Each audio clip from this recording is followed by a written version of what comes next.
Assalamualaikum warahmatullahi wabarakatuh. Kembali lagi dengan saya, Devi Trisnawati. Saat ini saya bersama tim berada di perbatasan Makassar Maros.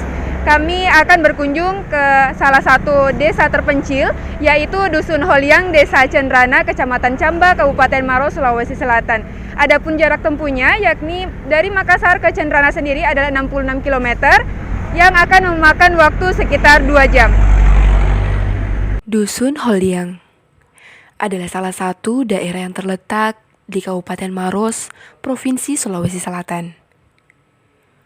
Untuk mencapai ke tempat tujuan, tim harus melewati perjalanan dengan menggunakan sepeda motor selama kurang lebih 2 jam dengan melewati jalan Camba yang terkenal dengan jalanan berkeloknya.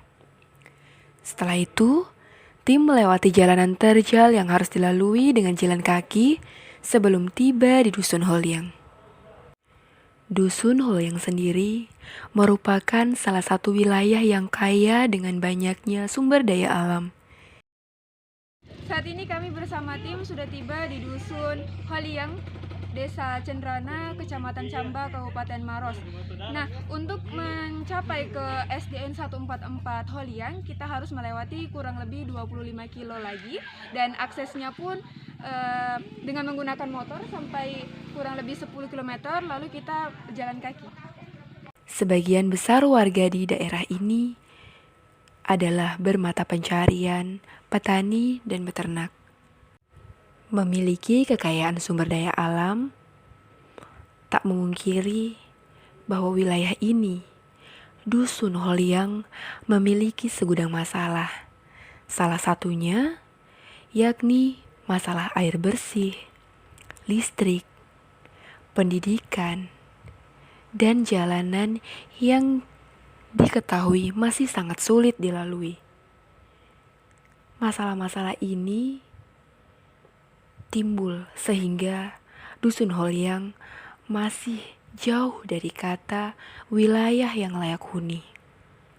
Selain itu, fasilitas kesehatan seperti klinik, puskesmas, pusyandu, semua tidak ada di wilayah ini.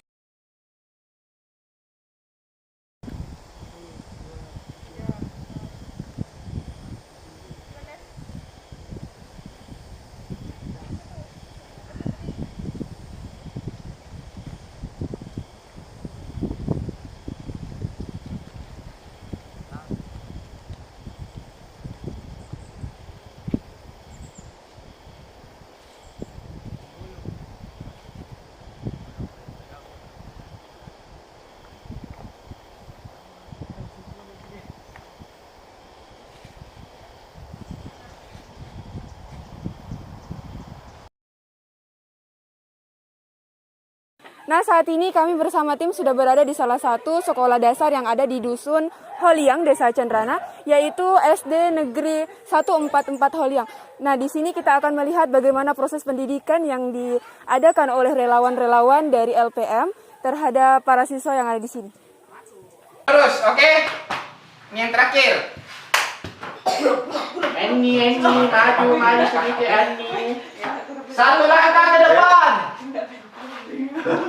Jalan. Ya tahu. Iya.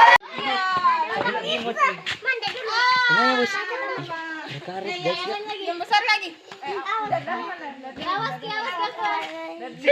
lagi pertama dari. Siapa tadi menangis? 1, 2, 3, 4. Siapa menangis? Semua ketawa. Awas, pintar. Siapa nama Dek? Inilah Di mana tinggal? di RT 1 Kelas berapa? 4. 4. Berarti bisa mi berhitung, bisa mi menulis? Ya. Oh, iya. Pelajaran apa paling disuka, Dek? IPA. Kenapa? Kenapa suka IPA? Belajar apa, Ki, di situ? Makhluk hidup. Makhluk hidup? Ya. Oh, iya. Berapa lama Ki itu diajar sama kakak relawan? Baru-baru di sini atau lama, Mi? Baru-baru 2 malam. 3 malam sampai tadi. Oh, baru 3 malam? Ya. Oh, jadi baru Ki kenalan tadi? Biasa sering tapi tidak mengajar. Oh, biasa sering tapi tidak mengajar. Ya. Di sini ada gurunya memang atau Biasa ada guru juga di sini datang? Iya. Tapi kenapa tidak ada guru kuliah? Tidak datang nih. Ada kerjanya. Oh, jauh ke rumahnya guru tak? Iya.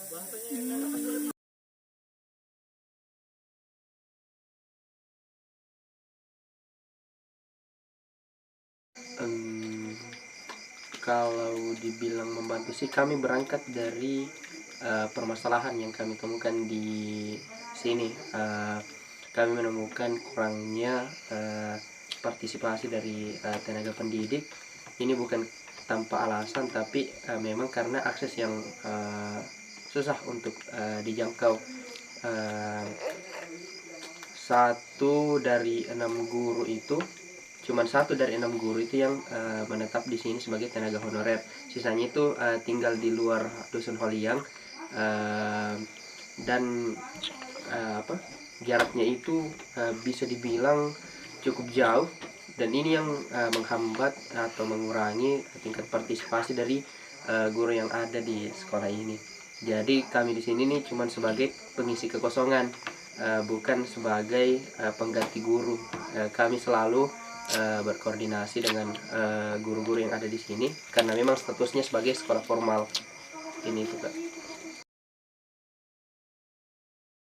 Kalau dibilang berapa lama sih, kami sendiri baru 6 bulan di sini. Kami itu startnya bulan Desember 2020. Itu pun mulainya di Januari. Selama ini kami full untuk melakukan observasi dan asesmen. Jadi kalau kegiatan belajar mengajar ini baru beberapa bulan lalu berjalan.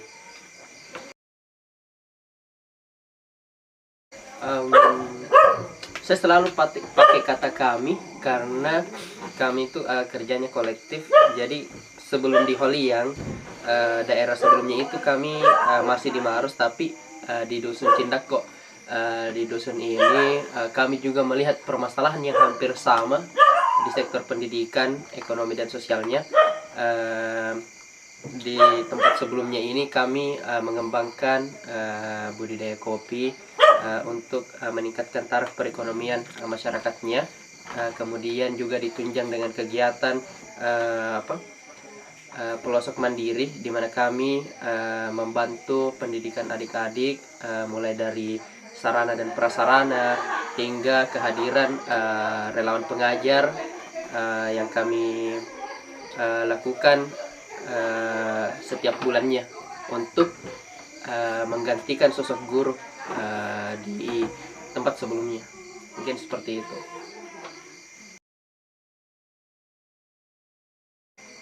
Satu tim, ini dalam artian apa ini satu tim, bagaimana? Biasanya pemberangkatan?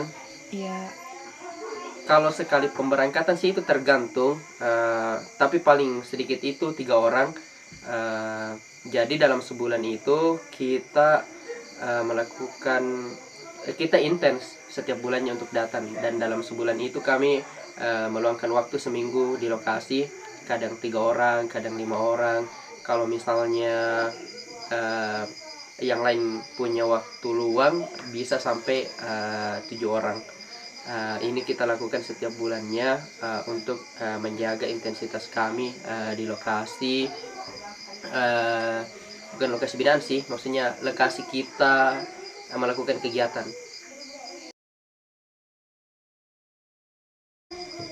Dukungan masyarakat sampai sejauh ini sih di Holiang kami itu masih mencari kepercayaan masyarakat. Apalagi kami ini punya program jangka panjang.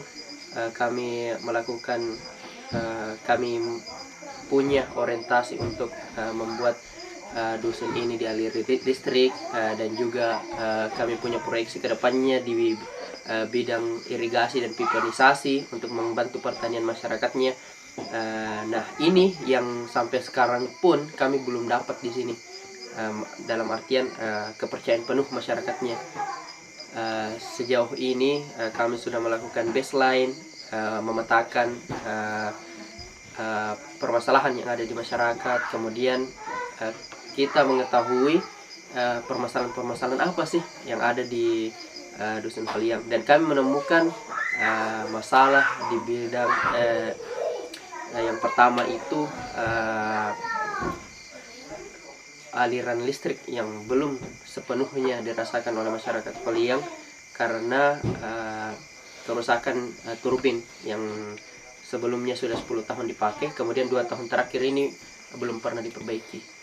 Dan yang kedua, khususnya di RT 3 ini mengalami punya masalah pipanisasi, di mana lahan pertanian ini tidak mendapat pasokan air yang cukup dari sumber air. Mungkin ini permasalahan yang kami angkat untuk saat ini, dan ini kami butuh kepercayaan masyarakat untuk memperlancar rencana kami ke depannya. Dan sejauh ini sih kami belum dapat itu, masih on proses lah.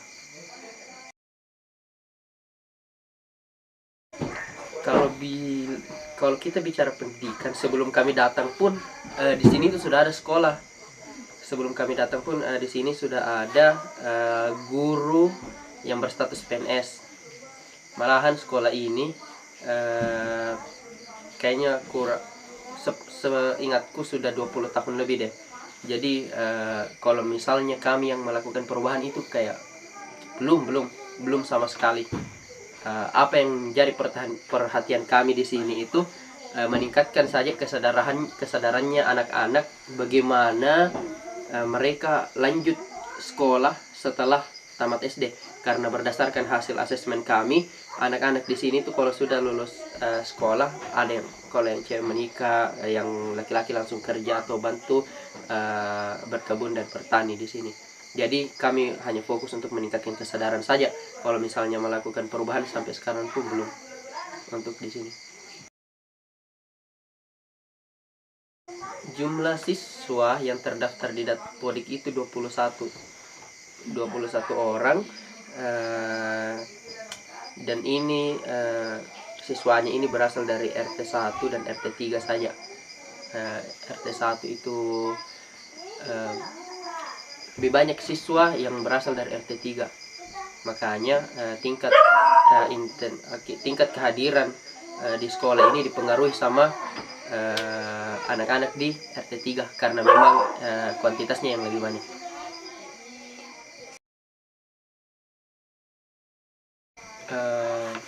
Kalau masalah kehadirannya, kalau di RT 1 mungkin kehadirannya itu bisa lebih banyak karena memang lokasi sekolah yang dekat dengan rumah mereka. Tapi siswa-siswa yang dari RT 3 ini mereka itu kadang berhalangan dengan kondisi cuaca sama akses ke sekolah yang jauh, dan bisa dibilang jalannya itu terjal sekali karena harus melewati hutan dan jalan setapak di kanan tebing, di kiri jurang.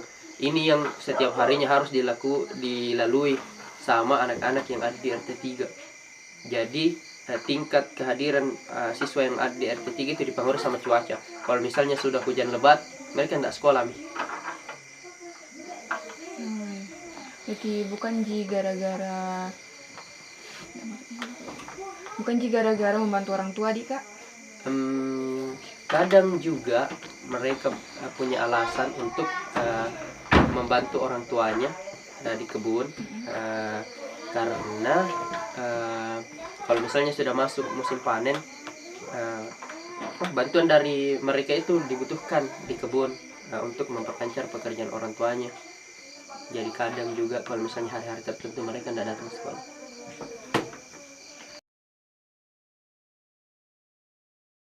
Kalau kita bicara perekonomiannya, sebagian besar masyarakat di sini itu bermata pencarian sebagai petani, dan pendapatannya itu memang didapatkan dari hasil tani dan kebun. Komoditas yang menjadi komoditas yang warga andalkan di sini sebagai penghasilan itu ada kemiri, ada kacang tanah, ada cabai, sama tanaman komoditi umum seperti padi dan jagung. Jadi beberapa komoditi ini yang menjadi andalan masyarakat di sini, dan itu pun khusus untuk beras mereka membackup, tidak dijual semuanya. Mereka membackup untuk mencukupi kehidupan mereka selama setahun, karena di sini berbeda dengan tempat yang lain. Di sini cuma 1 kali menanam dalam setahun karena kekurangan air. Jadi yang diandalkan itu berganti-ganti. Jadi dalam setahun kalender itu tiap berapa bulan ganti komoditas lagi untuk ditanam, gitu, seperti itu. Kalau kendalanya kami sih mungkin kami terbatas di sini sih, waktu dan pendanaan. Kami juga lembaga yang sebenarnya butuh yang bergantung sama dana crowdfunding untuk melancarkan program-programnya kami.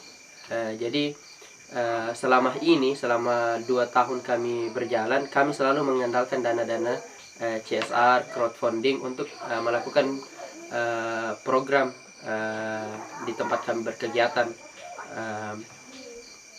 Jadi masalah kendala sih mungkin di waktu sama pendanaan sih. Kalau misalnya kendala sama warga atau mungkin pemerintah setempat, sejauh ini belum ada. Alhamdulillah sejauh ini belum ada. Tapi kendalanya kami berusaha tutupi dengan memasifkan kampanye kita di media sosial, kemudian juga selalu mengadvokasikan masalah-masalah yang ada di sini sehingga orang-orang luar bisa tahu sebenarnya apa sih yang kami jalankan di sini.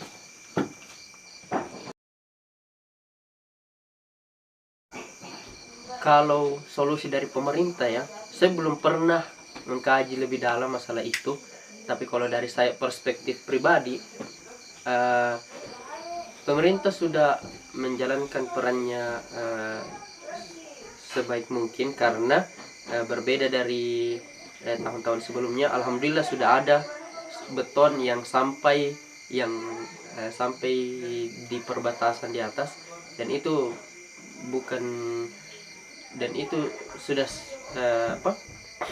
menjadi sebuah kemajuan yang cukup besar dan bisa mempermudah akses untuk sampai ke tempat ini. Kalau peran pemerintah di bidang lainnya saya kurang tahu, karena kami tidak bisa mengintervensi sampai ke sana. Kami tidak punya kapasitas untuk itu selain mengadvokasikan.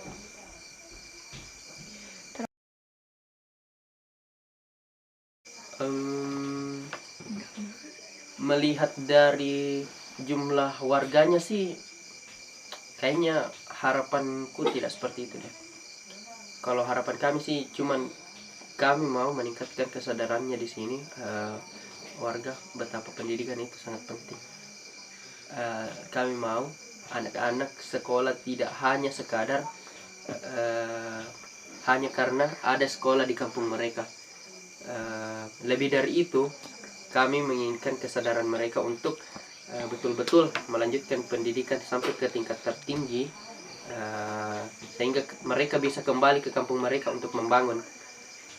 Nah, selama kami di sini, data-data yang kami kumpulkan berdasarkan hasil baseline assessment, baru beberapa orang anak Holiang yang sampai ke SMA. Bisa dihitung jari. Ini bisa dibilang dari sini kami mengambil hipotesis bahwa kesadaran akan pentingnya pendidikan di sini kurang. Nah, harapan kami ini ke depannya hanya ingin menyadarkan setelah SD masih ada lagi jenjang pendidikan yang harus mereka tempuh. Bukan untuk mengejar gelar, tapi untuk dirinya mereka sendiri, untuk meningkatkan kapasitasnya mereka, kembali ke kampungnya mereka untuk membangun. Mungkin seperti itu.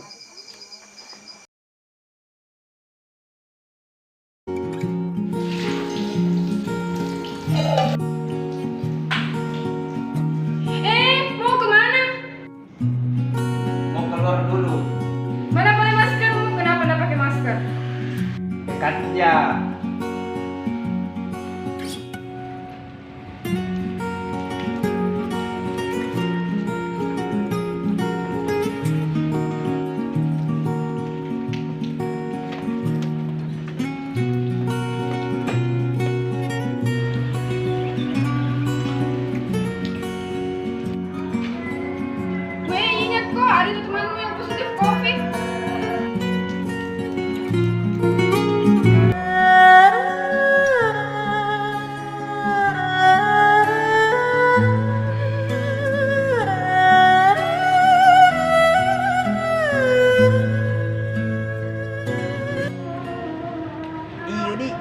Devi, ambilkan dulu masker Bu Devi ya.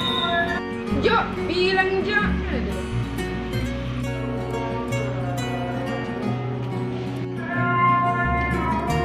Ambil nih. Thank you.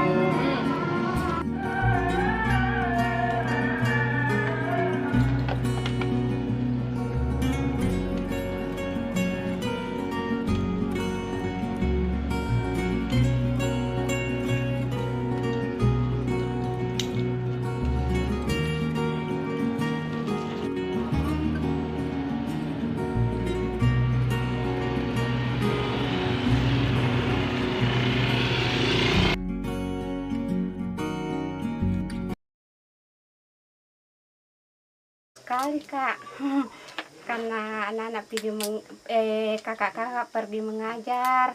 Selain itu pulang di rumah Memasak. memasak, baru makan. Iya rencananya mau turbin. Jadi selama ini pakai apa Ki, Bu? Lampu. Ya lampu, air. Pakai apa Ki lampunya? Pakai tenaga apa, Bu? Tenaga surya. Ya, biasanya Biasa juga lampu kecil. lampu pelita. Iya palita. Yang ada itu di apa namanya? Minyak tanahnya. Iya yang ada minyak tanahnya. Kalau lampu dari tenaga surya itu biasanya sampai berapa jam? Kadang juga ya, jam 9 mati nih. Oh, dari Oh, dari pagi. Iya. tanaman yang tanam warga apa saja? Padi, kacang tanah, jahe, jagung, gemiri. Terus pernah enggak gagal panen? Enggak pernah. Enggak pernah, Bu. Iya. Jadi itu pupuk-pupuknya diambil dari mana? Di Jambah Jamba. Caranya bawa, pakai motor. jadi bolak-balik. Iya, bolak-balik 3 kali. Di mana itu, Bu, ambilnya?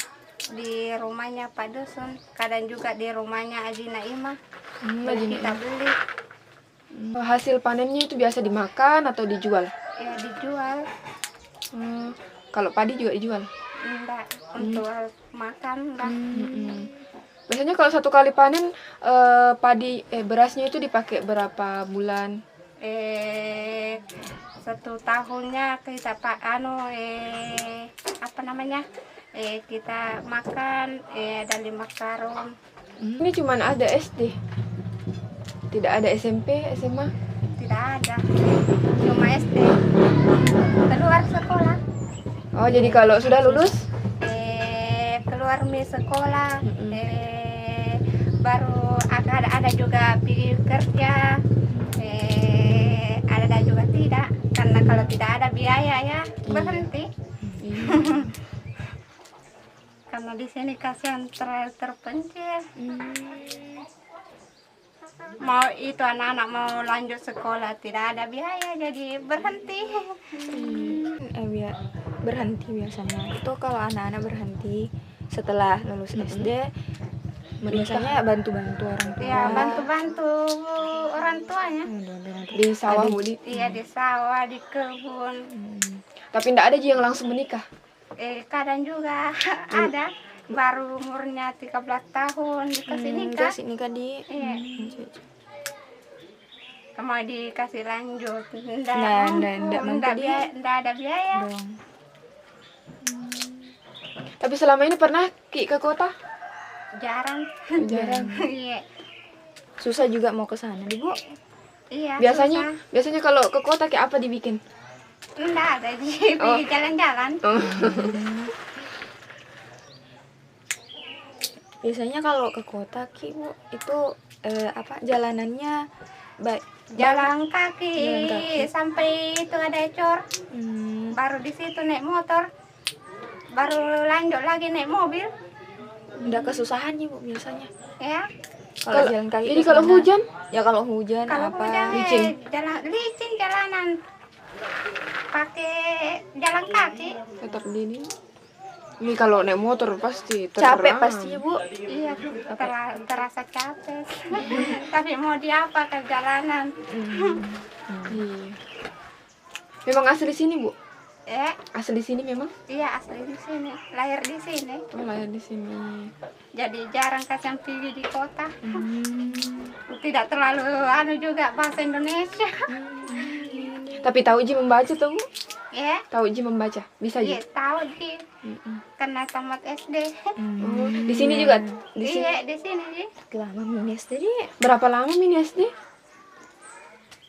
Enggak Lama tahu, Mi kapan lama lama sekali, sekali Mi. di satu-satunya di Belum Pak satu-satunya. lahir. Oh, Iya satu-satu. jadi siswanya ini Bu dari warga sini atau ada dari RT berapa RT lain? Iya RT 3 RT di sini. Kan RT 2 di Desa Benteng. Karena itu jalanan jauh sekali, jadi enggak bisa naik. Enggak mampu jalan kaki. Terus itu yang kakak-kakak biasa ke SD sini Ji atau ke sana juga? Enggak di sini. Di sini Ji saja membantu. Iya. Naik juga di RT 3. Pertanyaan terakhir. Iya, yang ini ya.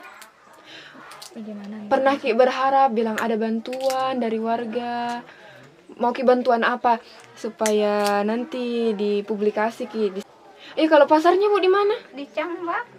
Biasanya itu kalau mau pergi pasar subuh-subuh kita bangun jam 2 baru naik ke Panagi itu baru tunggu mobil baru besok anunya itu pulang lagi jam 11 sampainya di sini jam 3 baru sampai. Lamanya Bu nih. Iya. Jadi kalau 1 minggu berapa kali ke pasar? 1 2 kali. kali. Oh 2 kali. Hari apa itu Bu? Hari Selasa sampai Jumat. Kita yang pergi atau Bapak? Kalian juga Bapak. Kalau saya 1 kali 1 bulan. Karena jauh jalan. Bantuan Nah, apa di bantuan sini? apa? Yang sulit. Apa di yang sini? sulit? Lampu, Oh, lampu. jalanan. Jalanan juga sama. Iya. Sama apa Yang lagi? paling susah itu lampu. Jalanan juga karena jalan kaki kalau mau pergi pasar. Iya. Tak hanya sekedar mengabdi untuk mengajar para peserta didik, para relawan terkhusus komunitas Wanua Panrita juga berharap agar pemerintah bisa setidaknya 1 klinik untuk warga, agar warga yang ada di Dusun Holyang tidak kerepotan lagi ketika ada yang sakit atau ada warga yang hendak melahirkan. Dusun Holyang ini adalah salah satu dusun yang kaya dan dihuni oleh warga yang sangat ramah. Namun, sayang sekali apabila pemerintah mengacuhkan desa yang kaya ini. Padahal kita tahu sangat banyak sumber daya alam yang bisa kita manfaatkan di Dusun Holyang.